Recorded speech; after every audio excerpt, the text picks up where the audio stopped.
On 9/11, thousands of people went to work in the World Trade Center towers and fully expected to go home for dinner.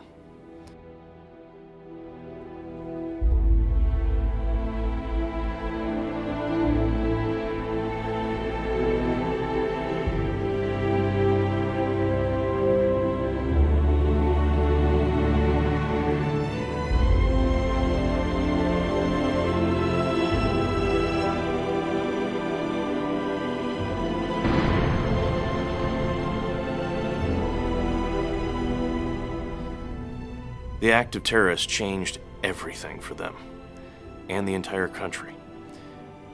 But that's how terrorism and other unnatural acts like robbery, assault, and murder are. You never see them coming. At 9:01 a.m. on Wednesday, April 19th, 1995, Roy Sells was doing what he usually did, having coffee with a buddy in Oklahoma City. At 9:02, the building shook. He thought it was an earthquake. A waitress told him otherwise. You know what that was, that noise? And I said, well, no, what was it? She said, the federal courthouse blew up. I said, you gotta be kidding. She said, no, it's on TV in the office. So another gentleman that was sitting beside me, we got it and went in the office to see, because I knew Lee didn't work in the federal courthouse because she worked right next door in the federal building, which was just north of the courthouse. And so I thought, well, I'm gonna go look at it, see what it looked like. And I went in there and, was just watching TV, and one of the helicopter news agency helicopters here, local channel helicopters, flew over and was sitting there taking a picture. And I looked at that and I said, that's not the federal courthouse. I said, that's a federal building.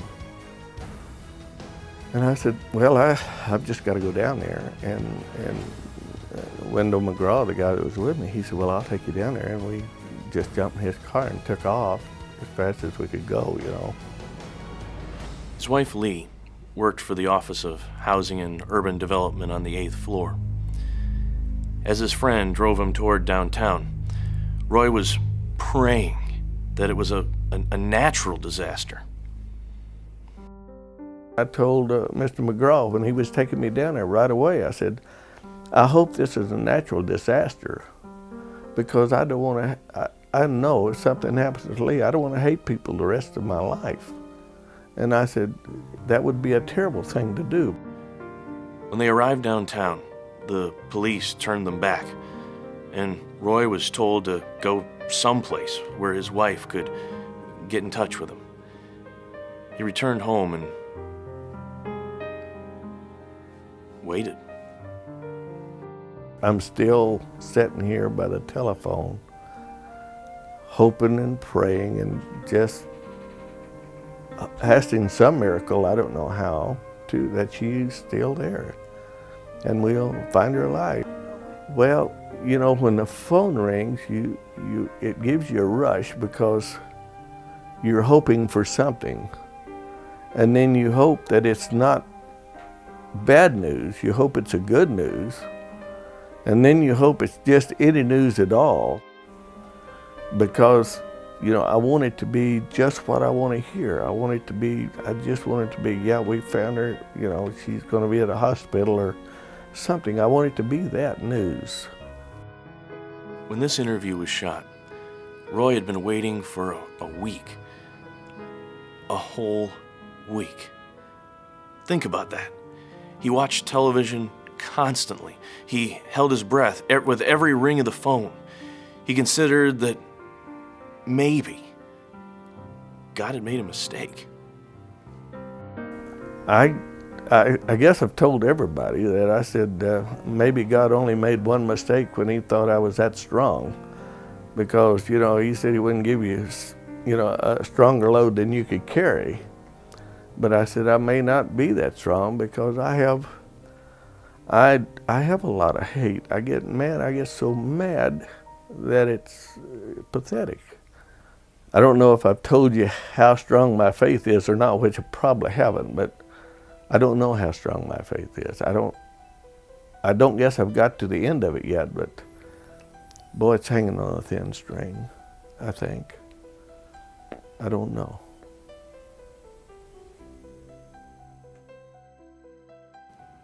Every day across America, family members are told the bad news of the injury or death of a loved one. They arrive at emergency rooms and are either met by doctors or chaplains. They are told the condition is critical, or that they did everything they could. For Roy, it was like time was standing still. It sounds hard to say it, but I said, I've got to move out of this mode. I need to move to a different mode. I know that wherever Lee is, that she's taken care of, if she's with God, she's taken care of. And if she's still alive, she's strong enough, she'll hammer through this and we'll get it together.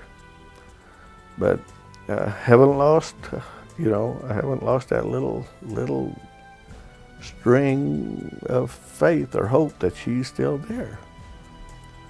And that's, I don't know what else I can tell you. We're just holding on, and these days are getting longer, and they seem to be a month long every night. And it's just really hard to sit here and wait on this telephone to ring. I don't really know what's going to happen. I don't know. I don't think I'll lose. It's not God's fault that she got killed. I'm not mad at God, or I'm not mad at church. I'm just mad that she's not here with me, I guess. I'm mad at the people that did this to her. I don't know when I'll get over that, or if I'll ever get over it. I don't know.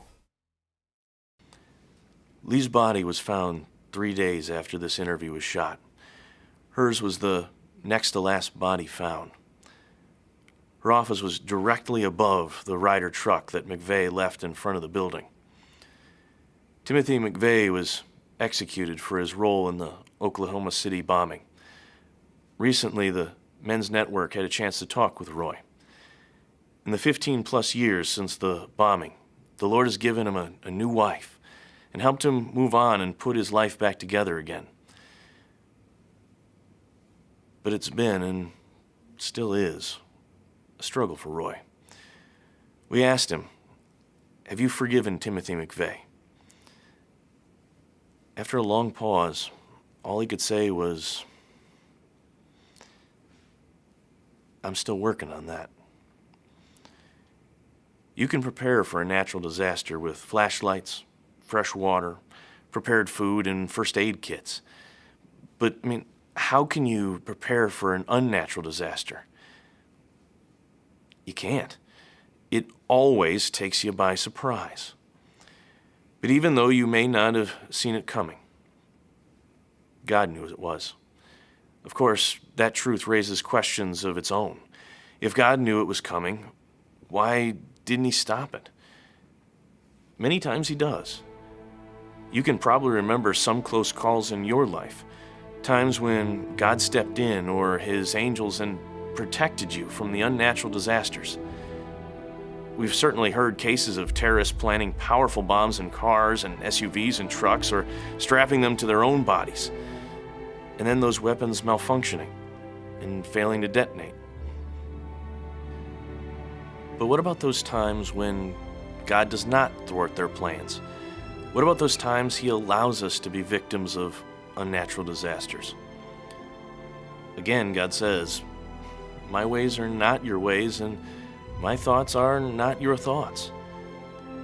But don't take that to mean God doesn't care or doesn't understand what it's like to be a victim of a man-made disaster.